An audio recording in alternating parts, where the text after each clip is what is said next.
Good morning, welcome to Morning Outlook. This is Kim speaking on Monday, the 21st of August. So, looking at the euro dollar first, and well, we're seeing effectively not a lot of change here over the last week or so. In fact, it's just it's just confirmed that lower high on the dailies. It's today. It looks like it's heading south again at the moment. It's certainly not a clear market. As you come down, you can see through the 4 hourlies last week how choppy it really was. And as I say, it's not the clearest of markets that we're looking at, particularly when you come down to this 60-minute time frame. It's already hit the daily and weekly pivots. It's in a bit of a no man's land. It could literally go either way. Whether the bounce is going to hold up with these higher lows that we saw on through Friday, if they're going to hold and we push up further, we'll see this morning. Alternatively, if that trend line, that trend line has actually been effectively broken, but the higher lows haven't. But if we see that level, if we start seeing like the late afternoon there, that 4 o'clock low taken out, well, it would suggest that, well, we've got a spiky high up there, which is higher, and it would confirm a lower high and really just confirm more chop probably. It's not a clear market to read. I've got to wait until it sorts itself out at the moment. So very indecisive market there on the euro. More sideward price action could occur.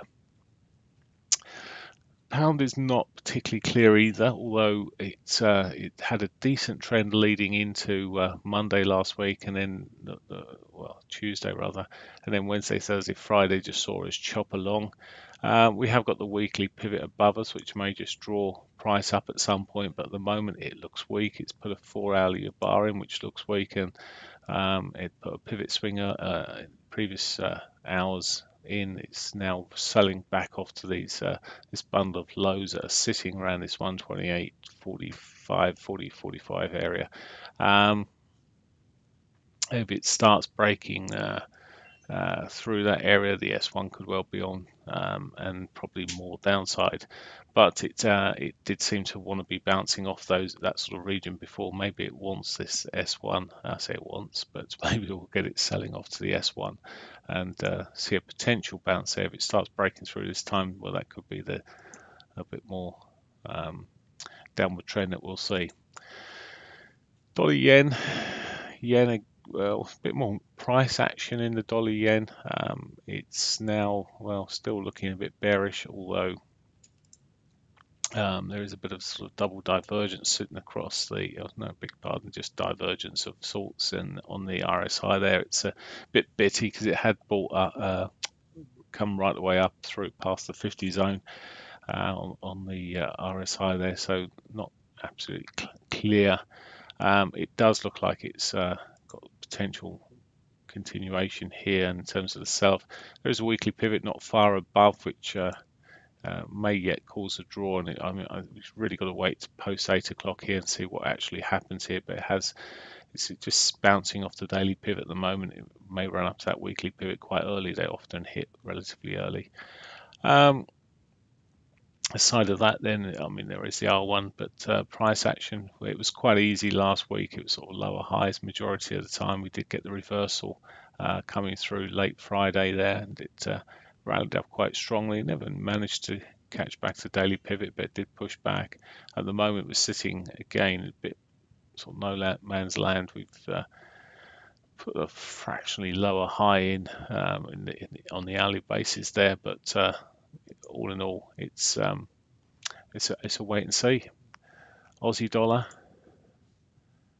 and we do get these wait and sees through the summer period. It's a pretty summer market to me. Aussie dollar similar-ish. It's probably got a case for further upside there in some respects. 4 hourly though, it never managed a new high on Friday there. Never managed to break out past the previous high. And well, it's selling off at the moment towards the weekly pivot, which may be a reasonable target in the short term. Daily pivot below as well, so possible that it could roll over from where we're sitting at the moment. So it's pretty much Aussie dollar erring toward bearing. Erring would be to the downside in the Aussie dollar. Canadian dollar, well, we we saw another sell-off on Friday. It's a little bit more sort of trend based on towards the downside, but every other day seems to be an update. And is it an update today? Well, there's a good possibility with the weekly pivot sitting above us, but certainly we seem to be currently still in this downward trend. I was looking at this in the room on Friday with the guys, and well, it to me it stays in a downward trend until it breaks that previous trend line there. But for now, and that's not to say it won't pitch up and head up towards that weekly pivot, which sits around 26.40 area. So there is that possibility it could pull up onto that sort of direction. In terms of oil price, it seems to still have a bit of an effect on it. It did have a good rally on Friday. Oil, well, got the potential coming down towards the weekly daily pivot there at $48. So may see a bit more of a retrace back on that, which would normally push the Canadian dollar up. So that may help the situation. Okay, that's it. That's it for me. News-wise today, so little.